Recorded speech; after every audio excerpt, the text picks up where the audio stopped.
IIT JM CUET PG या फिर CSR net set gate जैसी एग्जामिनेशन का प्रिपरेशन करने के लिए यदि हम मॉडर्न अलजेब्रा का उठाए और उसमें ग्रुप थ्री पढ़े तो स्टार्टिंग में हमें बहुत सारी डेफिनेशन से गुजरना पड़ता है।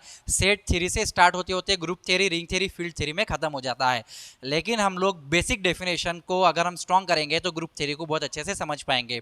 वैसे ही ग्रुप थ्री की स्टार्टिंग की सबसे आसान और अच्छी डेफिनेशन है जिसे समझना बहुत जरूरी है, ये है क्वासी ग्रुप या फिर ग्रुपॉइड। क्वासी ग्रुप किसे कहते हैं, ग्रुपॉइड किसे कहते हैं, चलिए समझते हैं। यहाँ पे हमने डेफिनेशन लिख रखी है विद्यार्थियों आप सभी को समझने के लिए। नॉन एम्प्टी सेट, एक नॉन एम्प्टी सेट ले लेंगे इक्विप विथ बाइनरी ऑपरेशन। कोई भी एक नॉन एम्प्टी सेट हमारे पास है, कोई एक सेट के बारे में बात कर रहे हैं हम लोग विद्यार्थी। एक सेट हम लोग ले लेंगे और उसके पास अगर बाइनरी ऑपरेशन हम लोग लगाए तो उसे हम लोग इस कॉल्ड एज क्वासी ग्रुप या फिर ग्रुपॉइड कहेंगे। जैसे कि यदि मेरे पास नेचुरल नंबर का एक सेट है, नेचुरल नंबर का एक सेट है विथ रिस्पेक्ट टू एडिशन, यहाँ पे एडिशन एक बाइनरी ऑपरेशन है। नेचुरल नंबर का सेट कुछ इस तरीके से होगा 1 2 3 डॉट डॉट डॉट इस तरीके से। अगर मैं इसमें से कोई दो एलिमेंट लूंगा उनकी जो एडिशन है वापस से उस नेचुरल नंबर के सेट में ही चली जाएगी। तो कोई दो नेचुरल नंबर की एडिशन वापस हमें उसी नेचुरल नंबर में दिखाई देती है, तब हम कहते हैं कि यह जो बाइनरी ऑपरेशन है ये डिफाइंड हो गया है इस नेचुरल नंबर के सेट पर। और यहाँ पे सिर्फ एक दो एलिमेंट के लिए नहीं, सभी एलिमेंट्स के लिए ये ट्रू हो रहा है। तो ऐसी स्थिति में ये जो हमारा एडिशन है यह एक बाइनरी ऑपरेशन कहलाएगा। आप नेचुरल नंबर के कोई भी एलिमेंट्स उठा के देखिए तो उनका एडिशन कीजिए तो वापस नेचुरल नंबर ही तो आता है। तब हमें पता चलता है कि यहाँ पे जो नेचुरल नंबर का सेट है एडिशन के लिए ये एक बाइनरी ऑपरेशन है। और आपने देखा कि ये दो एलिमेंट पर काम कर रहा है तो ये पहली प्रॉपर्टी यानी क्लोजर प्रॉपर्टी सेटिस्फाई कर रहा है।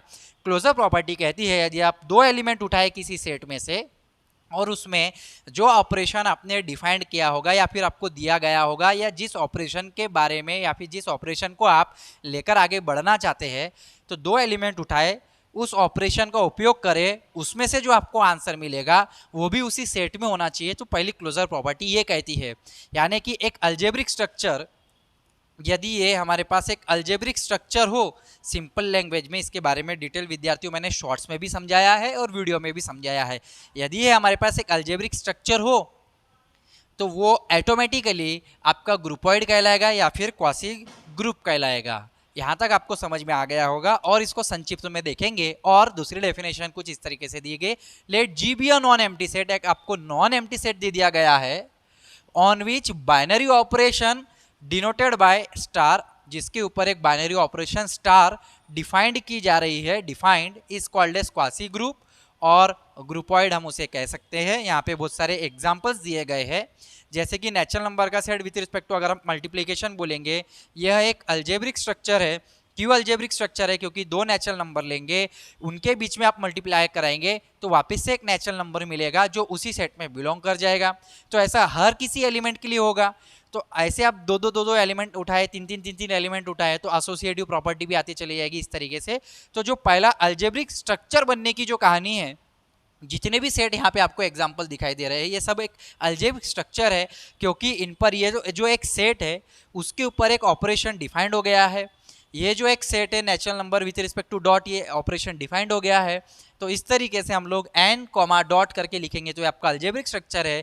और ये आपका क्योंकि अलजेब्रिक स्ट्रक्चर बन चुका है, पहली प्रॉपर्टी यानी क्लोजर प्रॉपर्टी सिद्ध हो रही है, तो यहाँ पे यह जो सेट है ये आपका क्वासी ग्रुप है, ग्रुपॉइड है। वैसे ही जेड प्लस अगर इंटेजर्स का सेट लेंगे, इंटेजर्स का set with respect to minus लेंगे, प्लस लेंगे, दो इंटेजर की एडिशन या फिर बहुत सारे इंटेजर्स को आप देखेंगे उसमें से इंटेजर्स को उठाते चले जाइए, एडिशन करते चले जाइए, वापस इंटेजर्स में आता चला जाएगा। तो इस तरीके से हमारी प्रॉपर्टी हमें देखनी होती है। वैसे आप इस z माइनस में भी दो इंटेजर्स उठाएंगे, उसका माइनस लगाएंगे तो वापस एक इंटेजर मिलेगा।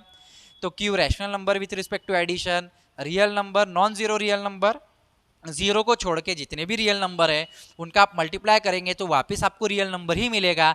तो non zero real number with respect to multiplication, real number simple with respect to multiplication, या फिर real number with respect to addition, या फिर R minus Q plus C minus, यानी सी मतलब कॉम्प्लेक्स नंबर। ये सारे यहाँ पे विद्यार्थियों आपके C plus C minus C star with respect to addition, यहाँ पे ये सारे आपके क्या हो जाते हैं, ग्रुप ऑइड हो जाते हैं, क्वासी ग्रुप बन जाते हैं। तो विद्यार्थियों आज आपने जाना कि क्वासी ग्रुप क्या होता है, ग्रुपोइड क्या होता है, और इसके ऊपर मैंने ऑलरेडी एक और वीडियो बनाया हुआ है, डिस्क्रिप्शन में आपको लिंक मिल जाएगी, जरूर से जाके देख लीजिए। इसके बाद विद्यार्थियों हम लोग सेमी ग्रुप क्या होता है, मोनोइड क्या होता है, उसके विषय में चर्चा करेंगे। आशा करता हूँ कि आज के लेक्चर के माध्यम से ये जो क्वासी ग्रुप और ग्रुपोइड हमने देखा बहुत अच्छे से आपको समझ में आया होगा। बाकी के कंसेप्ट हम लोग अगले वीडियो में देखेंगे। तब तक के लिए जय हिंद, जय भारत, वंदे मातरम। विद्यार्थियों धन्यवाद आप सभी का।